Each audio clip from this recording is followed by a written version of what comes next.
Di video kali ini gue mau berbagi pengalaman gue ketika ngupgrade storage laptop gue ke jenis storage yang sangat powerful. Seberapa besar impact-nya? Gue akan bahas setelah bumper dulu.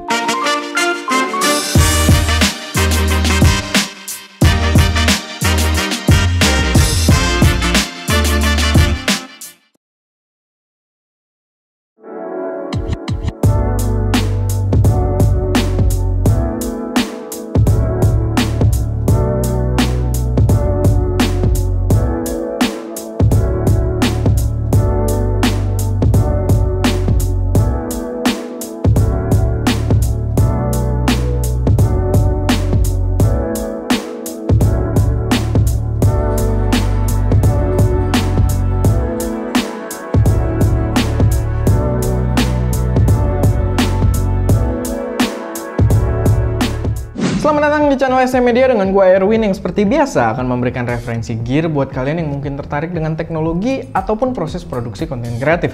Tak kalian doyan fotografi ataupun videografi. So kalau kalian ada yang baru aja nemuin channel ini, nggak perlu ragu, langsung aja subscribe dan aktifin tombol notifikasinya biar nggak ketinggalan update-update terbaru dari kita. Dimana update-update kita biasanya seru-seru kayak video kali ini. Dan di video kali ini gue kedatangan sebuah hardware storage yang sangat powerful dari Western Digital. Lebih tepatnya adalah sebuah NVMe SSD dengan tipe WD Black SN750. Yang gue dapat di sini adalah yang versi dengan kapasitas 1 TB, tapi kalian punya beberapa opsi kapasitas lainnya jika tertarik dengan produk ini. Oke, buat kalian yang mungkin para kaum produktif yang belum terlalu familiar dengan apa itu NVMe SSD, mungkin gue akan coba kasih penjelasan singkat aja biar kalian bisa paham tentang apa yang gue share di sini. Jadi SSD sendiri adalah singkatan dari Solid State Drive yang berfungsi sebagai storage drive atau media penyimpanan layaknya sebuah hard disk. Tapi yang membedakan adalah SSD itu sudah tidak menggunakan media piringan putar sebagai tempat penyimpanan datanya layaknya sebuah hard disk. SSD menyimpan datanya pada beberapa chip memori yang tertanam di dalamnya. Hal tersebut membuat SSD menjadi media penyimpanan yang jauh lebih efisien entah dalam kecepatan baca tulis data ataupun soal ukurannya. Kalian bisa lihat SSD 1 TB aja, terabyte maksud gue ya, 1 terabyte yang gue bahas kali ini hanya berukuran sekecil ini. Mungkin gue kasih telunjuk gue buat perbandingan ya, biar kalian sangat jelas kalau ini kecil banget. Dan ini adalah ukuran standar sebuah M.2 SSD, entah itu untuk yang tipe SATA ataupun NVMe kayak yang kita bahas di sini. Lalu apa itu NVMe? Nah, NVMe sendiri atau Non-Volatile Memory Express adalah sebuah interface yang menjembatani komunikasi antara PC atau laptop kalian dengan si SSD yang kita bahas ini. Jadi SSD sendiri memiliki beberapa jenis interface, salah satunya ada yang menggunakan interface SATA, yang berarti masih sama dengan interface hard disk tradisional, tapi sayangnya interface ini, SATA, juga memiliki batasan pada kecepatan komunikasinya, sehingga kecepatan baca tulis storage kalian akan terpengaruh. Nah, NVMe sendiri singkatnya adalah interface yang mengatasi hal tersebut. Jadi dengan interface NVMe ini, kecepatan read dan write data ke storage kalian akan jauh lebih cepat. So di video ini kita sedang membahas sebuah storage yang sangat cepat. Nah, balik lagi ke produknya, ini adalah jajaran high-end dari Western Digital. SSD ini sudah menggunakan interface NVMe yang berarti sangat cepat kayak yang kita bahas dari tadi, dan memiliki label WD Black. Buat yang familiar dengan brand Western Digital pasti tahu kalau penggunaan label Black di sini melambangkan high performance component, yang memang itu yang ditawarkan di produk ini. Dari spek tertulis saja dia mengklaim memiliki kecepatan read hingga 3470 MB per second atau 3,5 GB per second, dan yup, itu sangat cepat. Apalagi kalau kita komparasikan dengan hard disk yang kecepatan rata-ratanya hanya sekitar 100-an MB per second, atau bahkan dengan SSD berprotokol SATA yang rata-rata speednya itu berada di angka 500-an MB per second. So jelas NVMe SSD ini berada di kasta performa tertinggi. Tapi gue nggak boleh percaya gitu aja pada angka yang tertulis di packagingnya. So gue tes benchmark juga dengan Crystal Disk Mark dan hasilnya sama sekali tidak mengecewakan.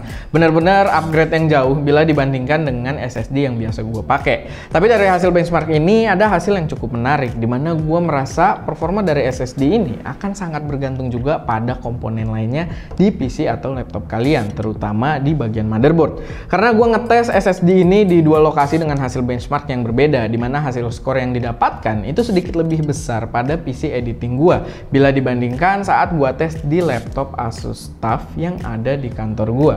Walaupun perbedaannya nggak terlalu signifikan sih, tetap dapat kecepatan yang tinggi banget di laptop Asus TUF. Nah, biasanya hardware yang memiliki performa tinggi itu dipasarkan untuk para hardcore gamers. Tapi tetap, karena ini channel produktif, gue akan mengetesnya dalam dua skenario, yaitu untuk gaming dan juga untuk editing. Untuk gaming, benefit kecepatannya udah nggak diraguin lagi. Proses loading data ketika pertama masuk game terasa secara signifikan menjadi jauh lebih cepat. Semua proses loading game data juga terasa lebih cepat ketika gue bermain setelah gue tempatkan direktori game gue pada SSD ini. Terutama akan paling berasa kalau kalian main di mode story atau campaign yang semua datanya di storage kalian. Kalau data yang bersifat online ya tergantung sama koneksi internet kalian juga. Tapi perlu diingat kalau kita bicara soal FPS dan kualitas grafis gameplay itu akan bergantung pada hardware lain, terutama graphic card atau kartu grafis. Jadi sejauh ini sih nggak ada peningkatan FPS yang signifikan. Tapi paling nggak SSD ini menjalankan perannya secara maksimal untuk mendeliver data dari storage tanpa hambatan. Jadi loading kalian tuh terasa fresh banget. Selanjutnya untuk editing, ketika semua project file gua simpan di SSD ini, project Premiere gua bisa dibuka dengan kecepatan yang cukup luar biasa. Experience yang diberikan juga sangat berbeda ketika gua mengimpor footage-footage tambahan untuk video gua. Dimana biasanya gua harus menunggu beberapa detik untuk load datanya, dan di sini semua berjalan dengan jauh lebih cepat. Sehingga resultnya gua bisa lebih fokus pada pengerjaan editing videonya tanpa khawatir masalah loading footage. Tapi perlu diingat ya, itu kalau footage kalian juga berada di SSD ini. Jadi kalau misalkan kalian download footage dan kesimpannya di drive lain yang lebih lambat, ketika kalian import ya loadingnya tergantung kecepatan drive di mana footage tadi disimpan. So itu perlu kalian perhatikan juga. Sama pastinya perhatikan juga komponen lain di laptop atau PC kalian, karena beberapa kali gue mengalami penurunan kecepatan pas import footage akibat terjadi bottleneck karena load RAM dan prosesornya itu udah full, padahal si SSD-nya masih adem ayem.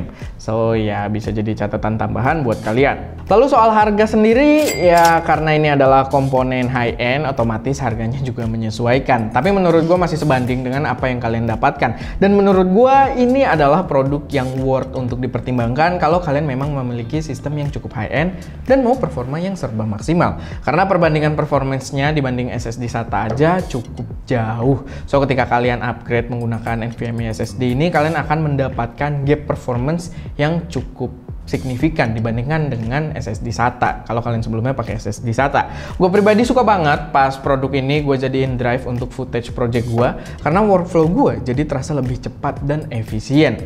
Kalau buat game, gue tipe orang yang cukup sabar buat nunggu loading, karena buat gue nggak sekrusial itu. Tapi ya balik lagi, itu adalah pendapat pribadi gue aja. Mungkin kalau kalian seorang hardcore gamer atau professional gamer, mungkin kalian tertarik untuk naruh directory game kalian di drive ini biar lebih efisien juga. Dan ya, itu adalah preferensi masing-masing aja. Karena siapa tahu kan produktifnya kalian adalah main game. Who knows, ya kan? Dan ya, itu aja pembahasan dari gua seputar SSD WD Black SM750 ini. Semoga bisa bermanfaat dan bisa jadi referensi buat kalian yang mau sistem PC atau laptop yang semakin ganas. Kayak biasa, kalau ada koreksi, saran atau pertanyaan, gak perlu ragu, taruh aja semuanya di kolom komentar. Dan seperti biasa juga, jangan lupa buat like videonya kalau kalian suka, share ke teman-teman kalian yang mungkin tertarik, dan pastinya subscribe ke channel SM Media untuk mensupport kami terus memberi konten yang lebih berkualitas dan bermanfaat di masa mendatang. Itu aja. Gua Erwin, di belakang kamera ada Ska, dan jangan lupa untuk berkarya. Seperti biasa akan memberikan referensi gear buat kalian yang mungkin tertarik dengan teknologi produksi konten kreatif. Kok gitu Ska? Ngebutus.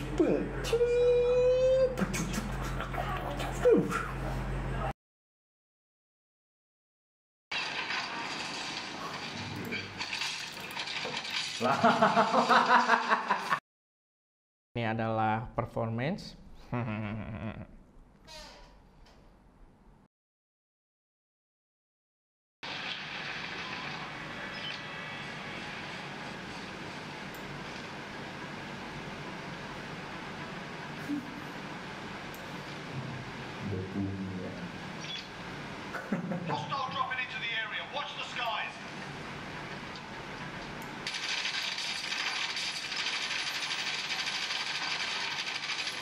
Ya, cukup. Cukup kali ya?